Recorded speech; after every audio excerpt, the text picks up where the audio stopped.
Imagine waking up to a Martian sunrise. The sky, a dusty red. Your oxygen comes from machines. Welcome to Mars, your new home. Some of the brightest minds on Earth are already planning our Martian future. Could humans really survive on Mars? Stay tuned because the answers may shock you. Before we begin, hit that like button if you'd love to visit Mars, and subscribe if you want to see the future of space travel.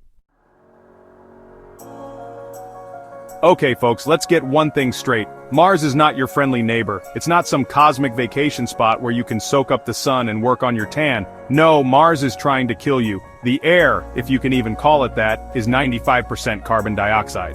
That means one unprotected breath, and you're pushing up daisies. Martian daisies, I guess. And the gravity?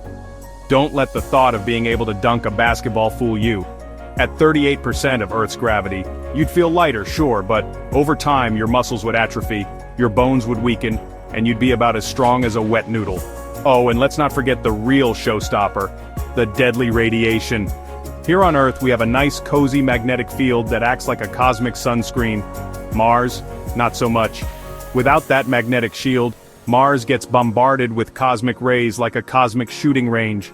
Over time, this constant radiation bath could cause cancer, organ damage, or even mutations. So how do we survive this Martian hellscape? The answer lies in the extraordinary power of human ingenuity. We're talking about building habitats that can withstand the radiation, creating closed-loop life support systems to provide breathable air, and developing technologies to extract water from Martian ice. It's a daunting task, but we're talking about the future of humanity here. Think about it. We could be the first species to establish a permanent presence on another planet. So, we've established that Mars wants us dead, but we're not going down without a fight. The only way to live on this red menace is by creating a self-sustaining colony. Forget about those flimsy tents from the Apollo missions. We're talking full-blown sci-fi level habitats. Scientists are already dreaming up some pretty wild ideas. Imagine underground cities shielding us from that pesky radiation. Picture massive biodomes filled with oxygen where we can walk around without spacesuits. They're even talking about three-dimensional printed homes made from Martian soil. But hold on a minute. Building a high-tech Martian crib is one thing. But how do we get the essentials? You know, the little things like food and water on a planet that seems determined to be devoid of both?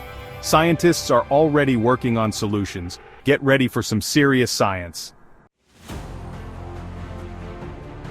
Alright, space cadets, let's talk survival. Because surviving on Mars isn't just about dodging radiation and not getting bored. It's about the essentials: food, water, and energy. The stuff that keeps us humans going. First up, let's talk food. No more pizza deliveries on Mars, folks. We're going to have to grow our own. Luckily, scientists have a plan: hydroponics. That's right, we're talking about growing plants without soil, using nutrient-rich water solutions. It's like having a Martian garden, but indoors and way more high-tech. Next, water. It's essential for life, and luckily Mars has it. Buried beneath the surface, locked away as ice, is the key to our survival. Scientists are developing ways to extract this ice and purify it for drinking, irrigation, and even rocket fuel. And finally, energy. We can't exactly plug our Martian espresso machines into the Martian power grid, can we? So, how do we power our Martian colony? Well, we've got a couple of options: nuclear reactors for a constant supply of power and solar panels to harness the energy of the sun. It's like going green but on a Martian scale. But here's the catch. These systems need to be 100% reliable. One mistake, one system failure, and our Martian dream turns into a nightmare. We're talking about life and death here, folks. The stakes are higher than ever before.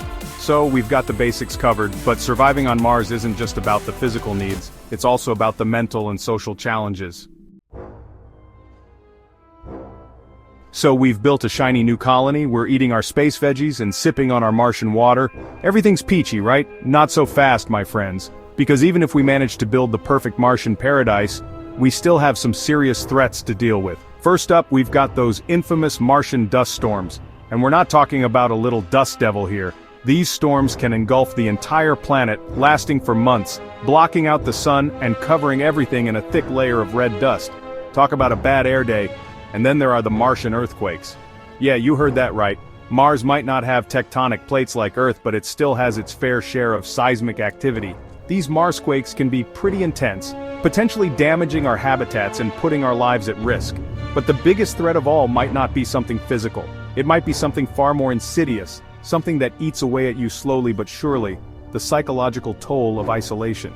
Imagine being stuck in a confined environment, with the same group of people day in and day out, with no escape from the relentless red landscape outside. Could humans go insane on Mars? Would society collapse under the pressure? These are questions that keep scientists and psychologists up at night. Let's say we've done it. We've conquered the technical challenges, built a thriving colony, and managed to stay sane on the red planet. What's next? Do we stay on Mars forever, or do we attempt the long journey home? Returning from Mars wouldn't be a walk in the park.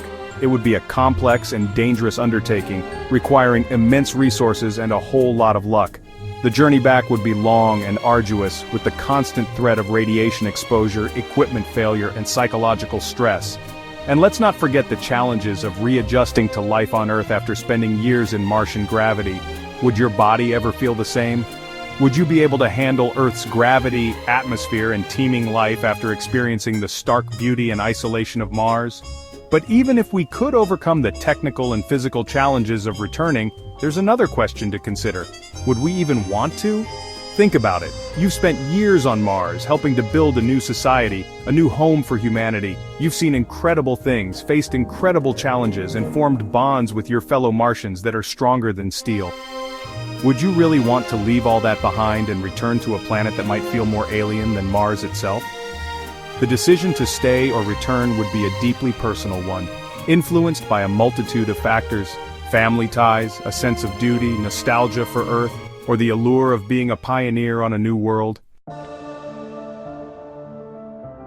So would you live on Mars?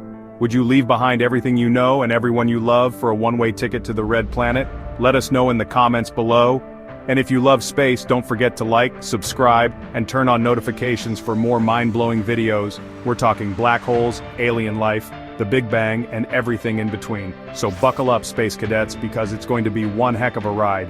The future of space travel is closer than you think, and you might be part of it.